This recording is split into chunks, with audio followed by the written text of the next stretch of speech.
Oi, gente! E aí, ficaram ansiosos pelo capítulo 2 do livro O Poder do Hábito? Espero que sim.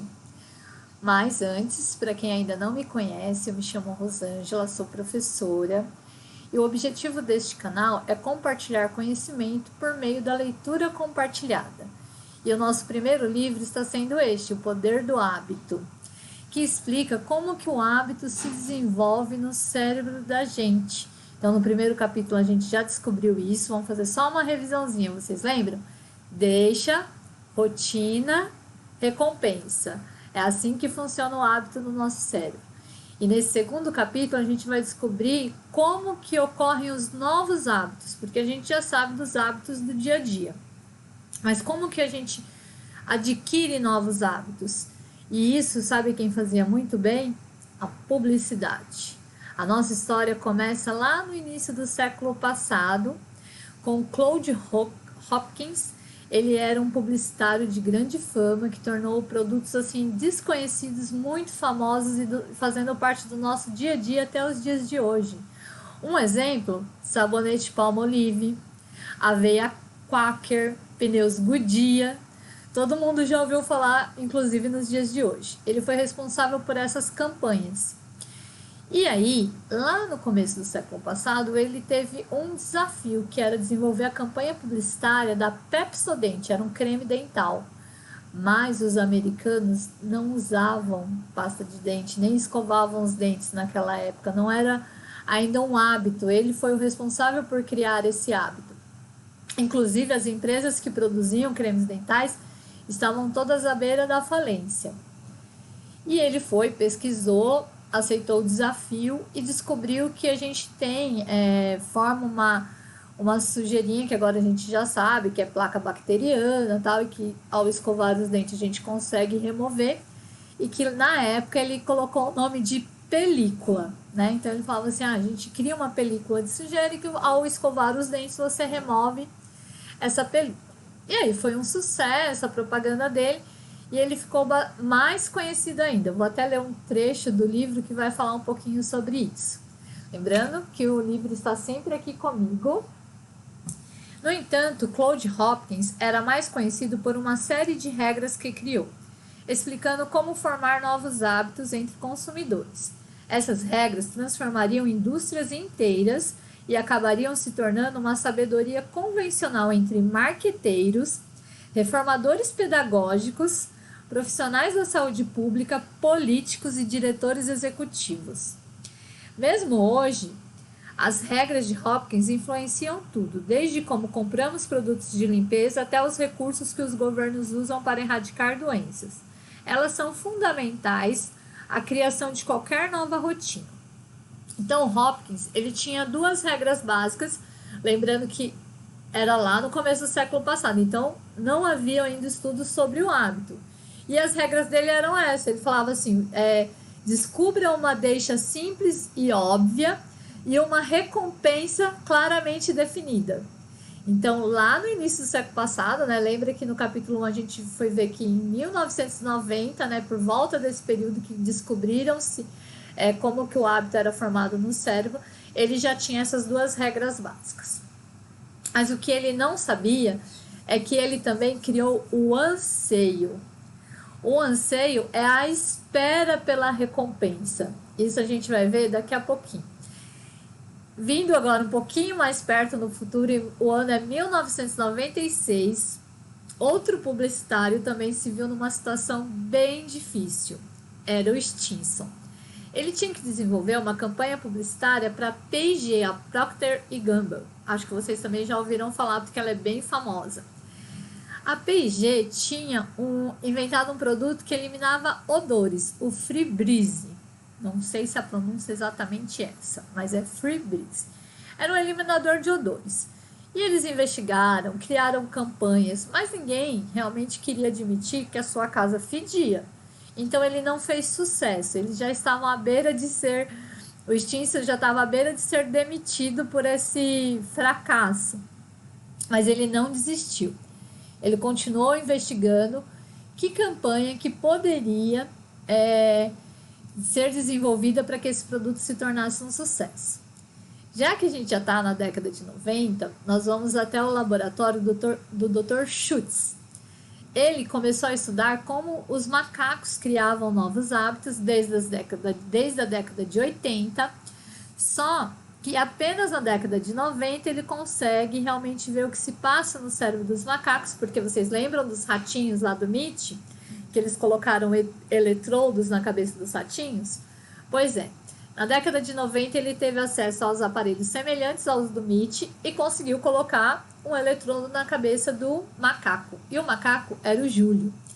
O Júlio tinha que tocar numa alavanca assim que ele via uma tela com os desenhos, aí ele tinha que tocar a alavanca. Quando ele tocava essa alavanca, ele recebia uma recompensa que era um suco que ele gostava. E o Dr. Schutz estudou ele por um bom tempo. E ao ver como que o cérebro dele recebia a recompensa e como ele ia desenvolvendo o anseio pela recompensa, ele que foi o que descobriu que o Hopkins fez lá no início do século passado, mas empiricamente, sem saber, ou seja, ele não tinha conhecimento científico, ele que trouxe isso pra gente à tona, que é o anseio, que o cérebro ele fica ansioso pela recompensa. Então, o Júlio, depois de um certo tempo que ele tocava a alavanca, ele acertava o que ele tinha que fazer, ele já vinha com o pensamento, ganhei a recompensa. Depois de um tempo, esse pensamento, ganhei a recompensa, já acontecia na hora que ele via a deixa, que era a tela ligar. Então, o anseio antecedia o ato. Foi essa a grande descoberta. Então, o que acontece? A gente só desenvolve um novo hábito a partir do momento que a gente tem o anseio pela recompensa. Essa é a grande deixa desse capítulo. Então, tanto o Claude Hopkins com a Pepsodent, quanto o Stinson com a Febreze, eles tiveram que criar o anseio nos consumidores.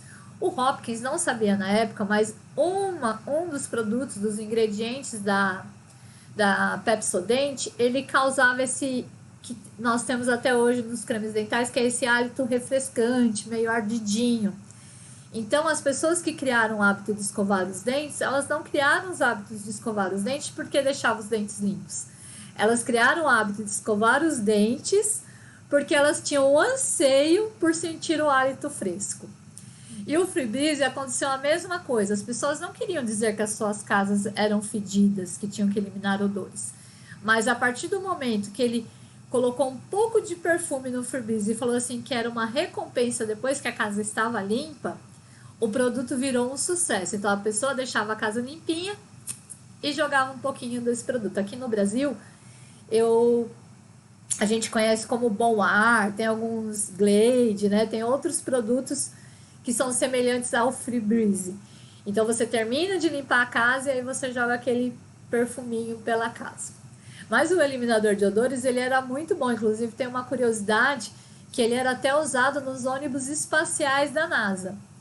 Mas como a gente já sabe, nós seres humanos somos bem complexos e a gente tem muito mais coisas a compreender do nosso cérebro do que a gente imagina. Então, na verdade, a gente não faz as coisas porque elas nos trazem um benefício direto. A gente faz as coisas porque a gente tem um anseio pela recompensa.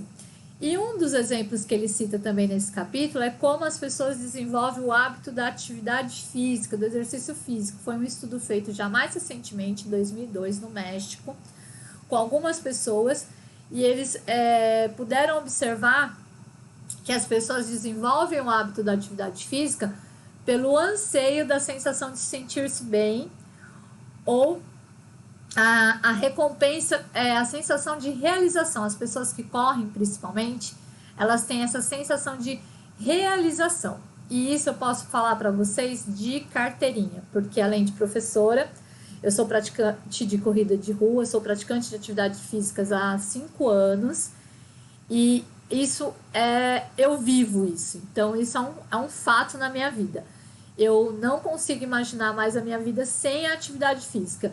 E a corrida, principalmente, foi uma coisa que que me trouxe mesmo esse senso de realização, porque eu nunca imaginei correr na minha vida, não era uma coisa que passava pela minha mente. E quando eu comecei a correr, aí você corre o primeiro quilômetro, o segundo quilômetro, você fala, nossa, eu consigo, nossa, eu sou capaz. Então, esse anseio pela recompensa, ele toma a gente de verdade. Então, isso eu posso dizer para vocês porque eu vivo. E uma das maiores emoções que eu vivi recentemente foi fazer a corrida da São Silvestre no final do ano passado, ano de 2019. Né? Vou datar aqui no vídeo, porque eu não sei em que época que vocês vão estar assistindo esse vídeo, né? Porque ele vai estar na internet disponível. Então, no ano de 2019, eu fiz a minha primeira São Silvestre. E foi uma emoção, assim, muito, muito grande. E esse senso de realização tomou conta de mim.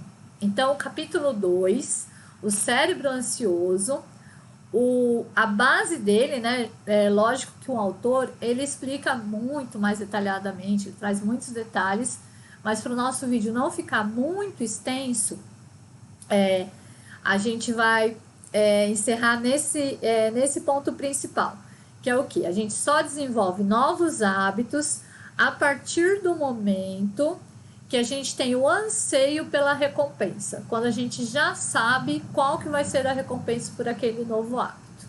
E eu vou ler 2 trechinhos rapidinhos para a gente encerrar.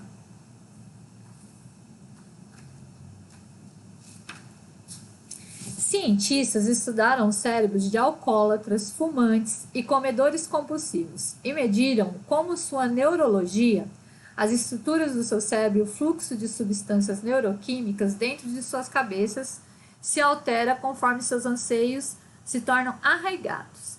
Hábitos especialmente fortes, escreveram 2 pesquisadores da Universidade de Michigan, geram reações semelhantes a vícios, de modo que o desejo evolui para um anseio obsessivo, que pode forçar nossos cérebros a entrar no piloto automático, mesmo diante de fortes desincentivos, incluindo a perda de reputação, emprego, lar e família.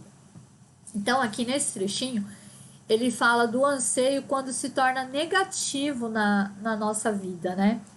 Quando a gente perde o controle. Então, o anseio ele se torna obsessivo. Então, mesmo nos prejudicando, a gente continua persistindo no hábito, que é o hábito de comer demais, ou o hábito de beber demais, ou de fumar.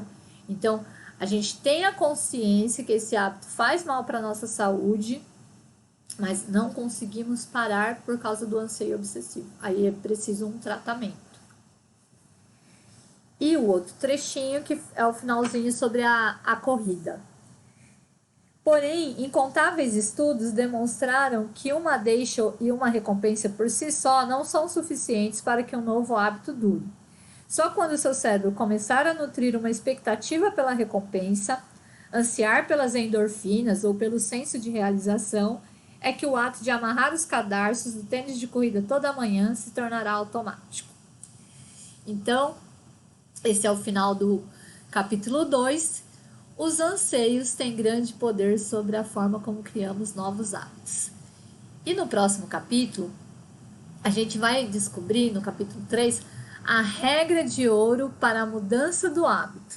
Então, continue acompanhando a nossa leitura compartilhada. Espero vocês na semana que vem. Um beijo. Até lá!